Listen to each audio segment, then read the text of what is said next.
Hello, नमस्कार साथियों।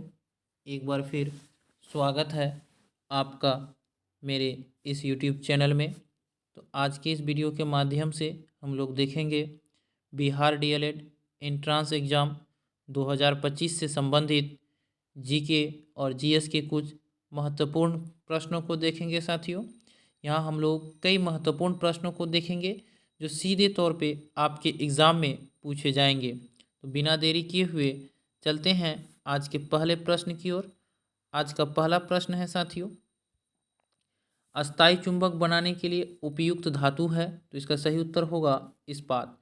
अस्थायी चुंबक बनाने के लिए सबसे उपयुक्त धातु जो है साथियों वह इस्पात है। तो प्रश्न नंबर 1 का सही उत्तर होगा ऑप्शन सी। हमारा अगला प्रश्न है प्रश्न नंबर 2। यह कह रहा है आपसे कि गौतम बुद्ध का जन्म कहाँ हुआ था। तो इसका सही उत्तर होगा कपिल वस्तु में।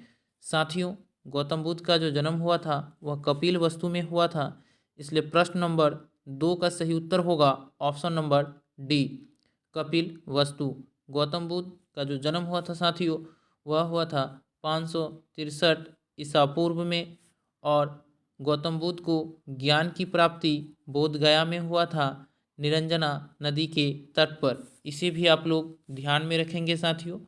गौतम बुद्ध 29 वर्ष की अवस्था में गृह त्याग किए थे। हमारा अगला प्रश्न है प्रश्न नंबर 3। प्रश्न नंबर 3 कह रहा है साथियों, जब एक लाल फूल को हरे कांच में से देखा जाए तो वह कैसा दिखेगा। तो इसका उत्तर होगा साथियों काला। जब एक लाल फूल को हरे कांच में से देखा जाएगा तो वह दिखने में काला प्रतीत होगा। तो इसलिए प्रश्न नंबर 3 का सही उत्तर होगा ऑप्शन नंबर डी, काला। हमारा अगला प्रश्न है प्रश्न नंबर 4। प्रश्न नंबर 4 कह रहा है साथियों कि भारत के प्रथम राष्ट्रपति कौन थे। तो इसका सही उत्तर होगा डॉक्टर राजेंद्र प्रसाद।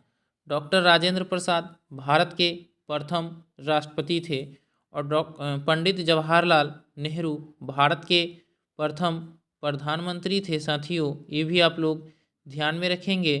और सरदार वल्लभ भाई पटेल भारत के प्रथम गृह मंत्री थे। हमारा अगला प्रश्न है प्रश्न नंबर 5।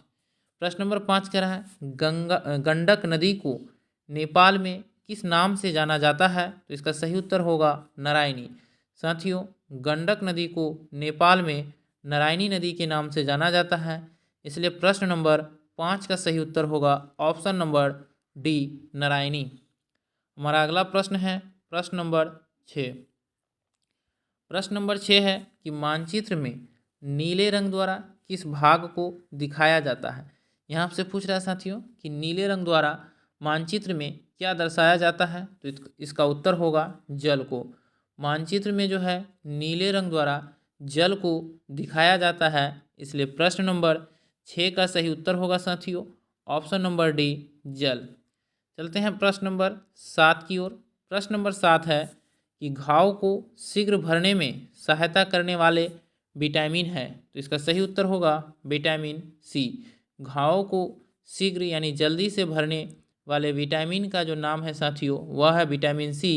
ऑप्शन नंबर बी इस प्रश्न का सही उत्तर होगा प्रश्न नंबर 7 का। हमारा अगला प्रश्न है प्रश्न नंबर 8।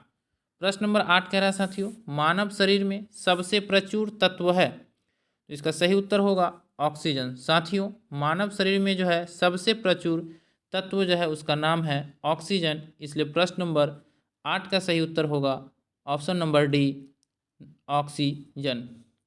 चलते हैं साथियों प्रश्न नंबर 9 की ओर। प्रश्न नंबर 9 कह रहा है हजारों झीलों की भूमि कहलाने वाले देश हैं। तो इसका सही उत्तर होगा फिनलैंड। फिनलैंड को जो है साथियों हजारों भूमि का झील कहा जाता है, इसलिए 9 नंबर प्रश्न का सही उत्तर होगा ऑप्शन नंबर ए। चलते हैं प्रश्न नंबर 10 की ओर। प्रश्न नंबर 10 है किस राज्य की तटरेखा सबसे लंबी है। तो इसका सही उत्तर होगा गुजरात। गुजरात राज्य की तटरेखा सबसे लंबी है और गोवा का सबसे छोटी है, ये भी आप लोग ध्यान में रखेंगे। हमारा अगला प्रश्न है प्रश्न नंबर 11। प्रश्न नंबर 11 है साथियों, यहाँ पूछ रहा है आपसे कि कर्क रेखा भारत के कितने राज्यों से होकर गुजरती है। तो इसका सही उत्तर होगा 8। कर्क रेखा भारत के 8 राज्यों से होकर गुजरती है। साथियों, इसे आप लोग याद रखेंगे कि कर्क रेखा भारत के 8 राज्यों से होकर गुजरती है। हमारा आज का अंतिम प्रश्न है साथियों, प्रश्न नंबर 12 है, कौन सा देश सफ़ेद हाथियों की भूमि के नाम से जाना जाता है? तो इसका सही उत्तर होगा थाईलैंड। थाईलैंड को साथियों सफ़ेद हाथियों का देश कहा जाता है। तो साथियों, इस छोटे से वीडियो में आप लोगों को 12 क्वेश्चन बताया गया। एक 12 क्वेश्चन काफ़ी ही बिहार डीएलएड एंट्रेंस एग्ज़ाम 2025 की दृष्टि से महत्वपूर्ण है, तो इसे आप लोग ज़रूर देखेंगे। तो धन्यवाद साथियों, फिर मिलते हैं अगले वीडियो में।